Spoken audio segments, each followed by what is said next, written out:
everyone. My name is Nagamani. Welcome to my presentation on analyzing the impact of user behaviors on security and privacy risk in online social networks. So, in this demo, I will walk you through the key threats on social networking platforms and how user actions influence these risks, and also the results of my behavior risk analysis. And the last one, the implications for improving online safety. So let's get started. Um, so, so now you have seen the title of my talk. I will give you a quick overview of my presentation. At first, I will begin with an introduction to online social networks and their associated security challenges. Next, I'll cover the problem statement and then the motivation behind this study as well. And then I will move on to the methodology used for analyzing user behaviors and mapping the risk. And following that, I will discuss keywords and security threats and the specific user actions that impact the risk. Sorry. And then the presentation will move on to the summary of the results and followed by the conclusion. Finally, I will highlight potential areas for future work in this research. So that's it. So based on this outline, so let's first start with an introduction to understand the background of the topic. So as you can see in our everyday life, online social networks have become essential tools. So everyone is using continuously from morning to night, 24 by 7. Everyone is using. However, as you're using, we are sharing more information online. So this creates more opportunities for attackers to misuse the information and also we lost our privacy. So this project mainly focuses on how user behaviors like oversharing, clicking untrusted content, how these actions directly increases privacy and security risks. And also, instead of blaming platform vulnerabilities alone, the study highlights how everyday user decisions plays a major role in determining how safe or unsafe a person is online. So mainly the purpose of this research is to analyze these behaviors and show how they influence common threats across online social networks. So far you know the context. Now, so let's look at the specific problem this project addresses. In the core problem is that OSM, the main online social networks security, online social network security incidents continue to rise in every day. And most of them stem from user actions. People unintentionally expose themselves by sharing too much information online and also clicking unverified content as well. And so many of them do not use a proper authentication because they don't even know the multi-factor authentication.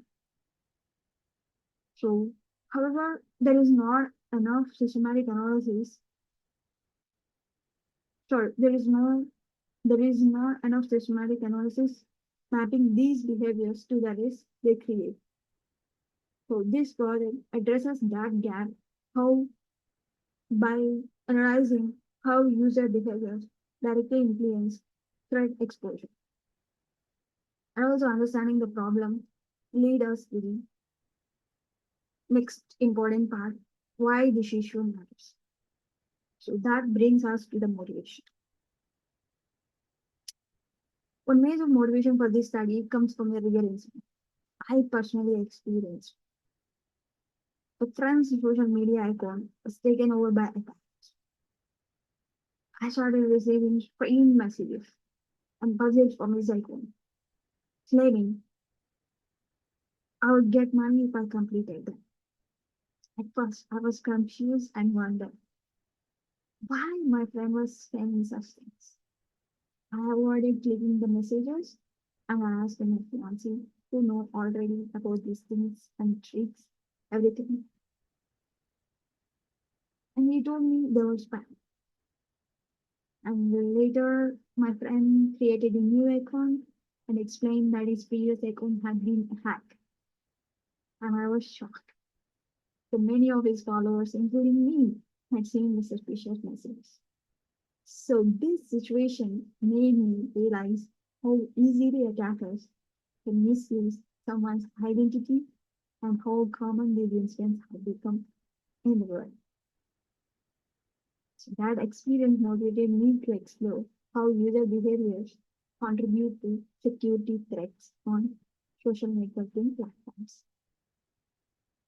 So, after understanding why this is important, I'll explain how I approached the study. Let's move to the methodology.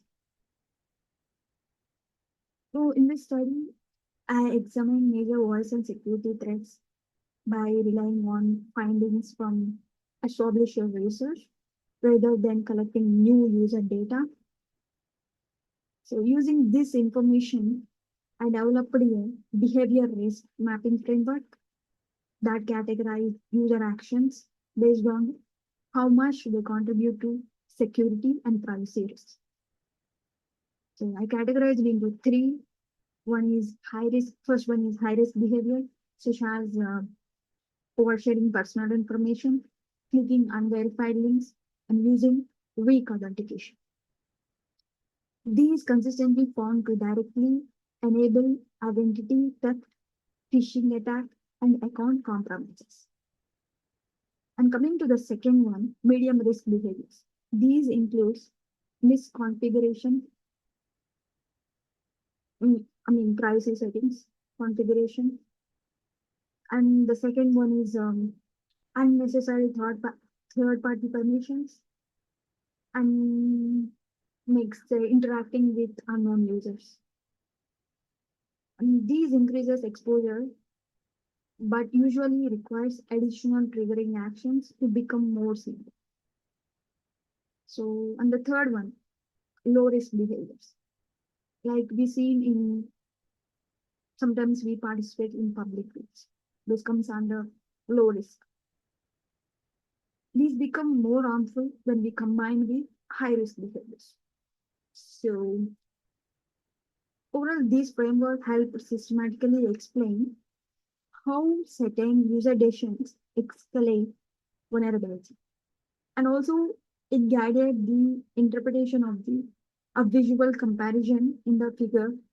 Later, we can see in the result session.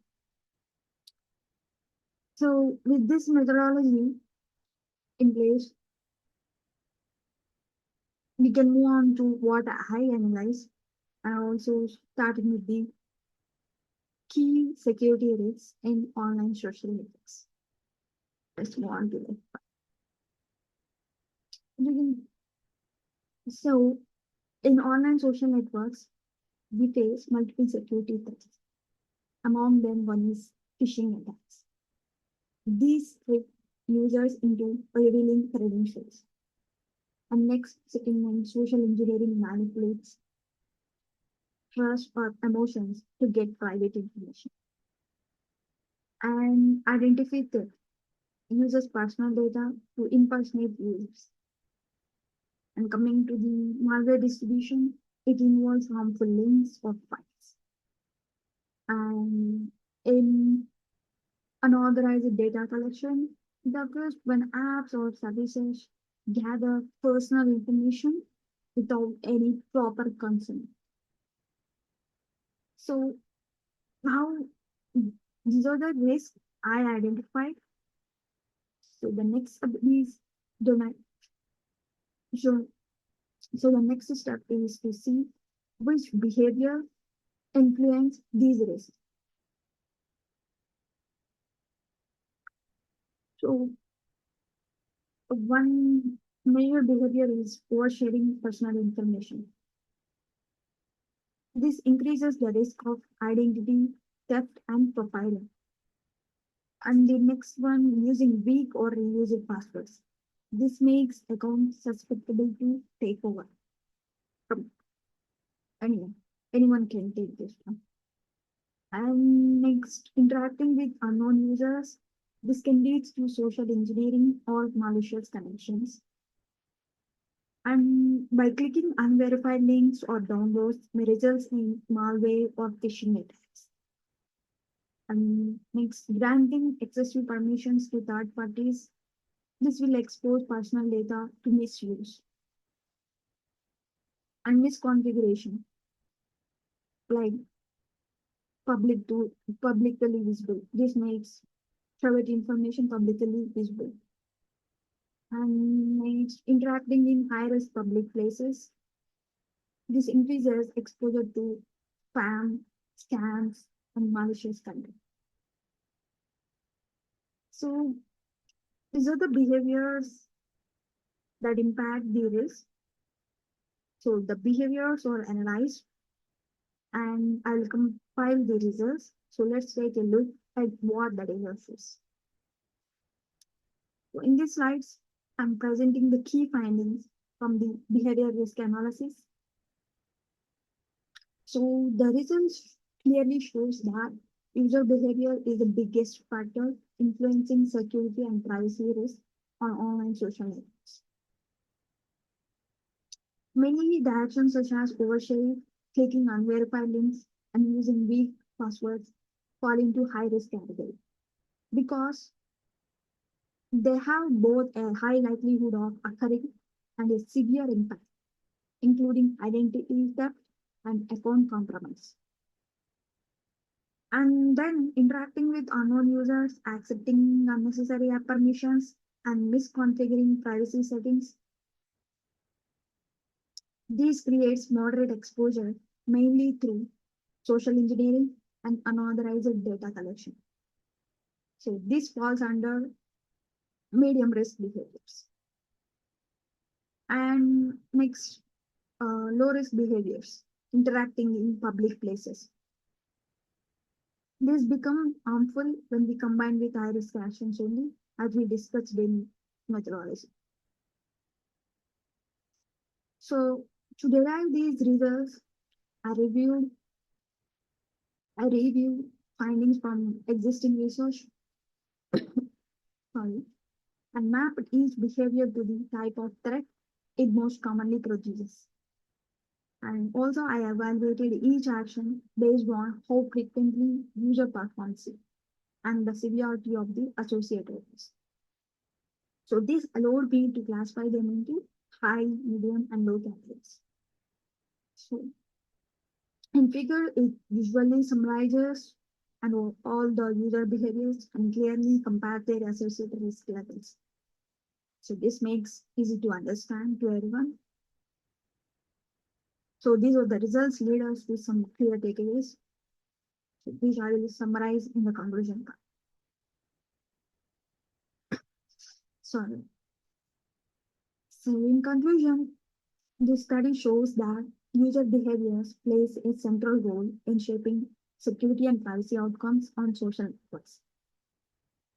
While technical safeguards continue to improve, but human decisions remains the most influence factor in risk exposure. So understanding how everyday actions contribute to threats allows researchers and platforms to design better protections and also empowers users to make safer choices. To finish, I'll highlight a few potential directions for future work. So move on to this. So the future work will mainly focuses on using real-world data sets to strengthen the analysis of user behaviors and security risks, and also by applying machine learning methods such as clustering, classification, and anomaly detection, so that researchers can identify the hidden patterns and also develop more accurate predictive risk models. So these data-driven insights can also support the creation of real-time detection tools sorry, that automatically identify the risky actions and help users stay safer on social networking platforms.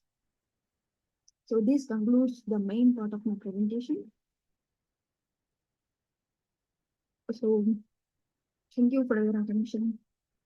I hope it has provided clear insights on into how user behaviors impact security and privacy risk on online social networks, and also highlighted the importance of awareness and the safe practices. So thank you. Bye.